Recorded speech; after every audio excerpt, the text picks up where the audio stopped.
Hey, I know I said I wasn't going to do another part on this, but given that I was, saying Apple and Microsoft are dinosaurs in the previous part and doing some what could be very easily construed as unfair bashing, I feel like I kind of need to explain that comment.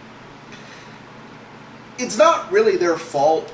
It has to do with just the type of the difference in what type of company Apple, Microsoft, and Google are.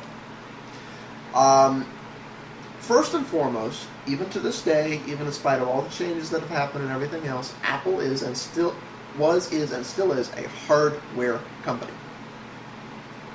And as a result, they see everything through all right, there's a hardware solution for this, eyes. I mean, they make devices today that are perfectly capable of, but because they don't see it, they don't get it, they're not made to function this way. An iPhone or an iPad is more than capable of, I'm out walking around in the park and I push a button here and I do something. I buy an app, I download a song, or I download a movie or something. It's more than capable of this that, okay, my Apple TV syncs up. Or my media center computer, or my Xbox, or all the devices I just named, okay, now have what I just got available in their library. And it's synced on my iTunes, on my desktop, my laptop, and my work computer. It's all synced. It's all just gone, boop. I don't have to do it once. It's all taken care of. It's just done. But it doesn't work that way. Apple sees it through the I have to do it manually eyes because I'm a hardware company. They say I have to take my iPhone or iPad and I have to take it and I have to physically connect it to device A and I have to physically connect it to device B and yada yada and so forth. And it should be a two-way connection, but no, once it's on this device, it can never come back off. I can delete it, but it has to live over there too. It's just, they don't get it. Microsoft has a different problem. Microsoft is first and foremost a software company, and they made their entire living about figuring out how to be indispensable. Problem is, the shape of the world's changing, and there's whole new markets that they don't really have any standing in whatsoever. These are markets that emerged free and open and fully interconnected from day one. And Microsoft's getting in there and trying to figure out, how do we put this thing back in a software box we control where it can't function without something we make? It's like, I'm sorry, Microsoft, but that genie is already out of the bottle. The ship has already sailed. You weren't here when these markets emerged. You need to learn to embrace the concept of open and not having control in the way you like to have control. It's like both these companies are about, wait a minute, you do it the way we say. Or maybe we'll let you do it your way, but you have to do it with something we made only. We don't like to compete. They don't get it. Now, people who think like this have been trying to quantify what Google is for years, and they want to put it in a box. They want to say, well, Google's a search company. No.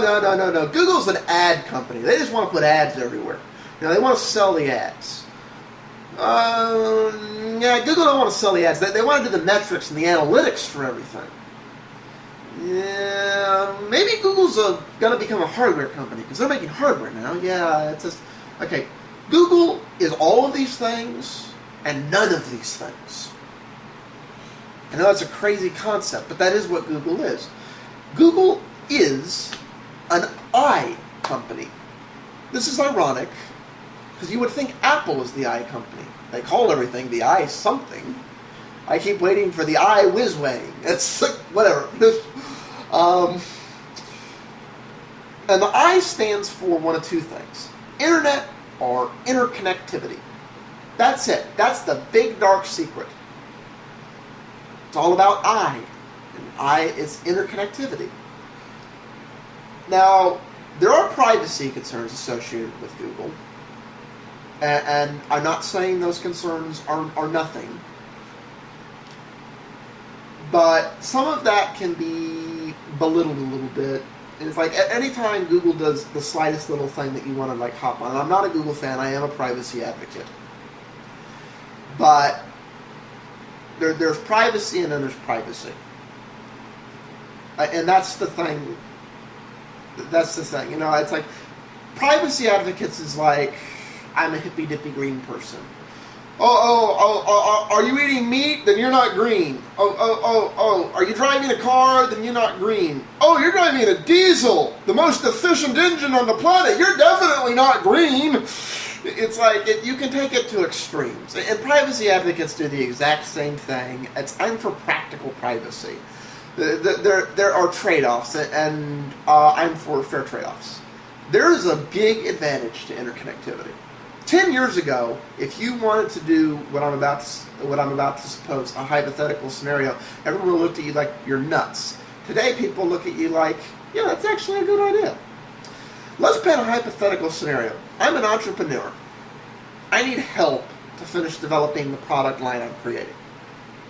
The people who can help me are in Hong Kong, China, Hong Kong, China, Germany, the UK, some weird province in Russia, Quebec, New York, and California. 10 years ago, the approach would have been, okay, we got to pick a place for a headquarters and I'll move there. The approach today is, everybody stay where you are and keep the job you currently have, assuming you have one. And in our spare time, let's work together on this, and hopefully someday we can all quit our jobs. But we haven't destroyed our entire lives, and we're going to contribute to this and make it big. You can't do that without interconnectivity, and Google gets that. Google's sole aim mission statement is to interconnect things as much as possible so that that type of functionality becomes easier and easier.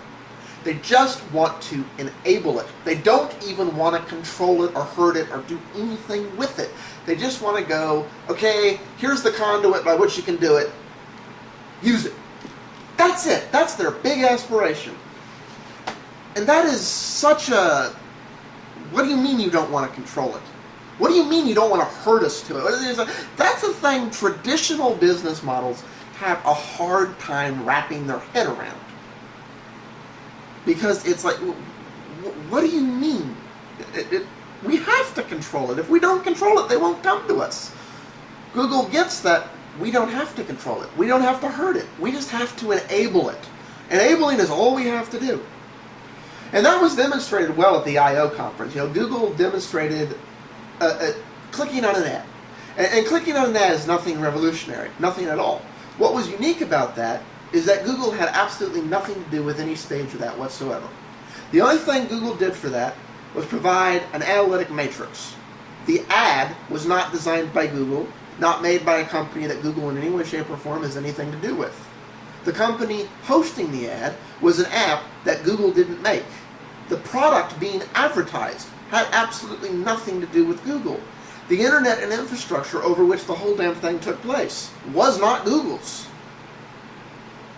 As far as 99.9% of that entire scenario, Google had absolutely nothing to do with. The only thing Google did was enabled the couple dozen different companies involved in that one little action to work with each other. That was it. And all dozen of those companies benefited from that interactivity. And as a result of helping all of them get stronger and benefit, Google benefited. Wow, that's a crazy idea. That's a very open idea. And also, a little known fact, there have been dozens of economic studies on that, which basically states at certain levels, that actually is, and for certain types of things, and innovation is one of them, that is the only model that has optimum performance and efficiency. So it's like people all say, well, Google's trying to take over everything. That's actually the last thing Google wants to do. Because if Google tries to take over the system they're creating, they'll break it. Just some things to think about. I'm up on time. Peace out all.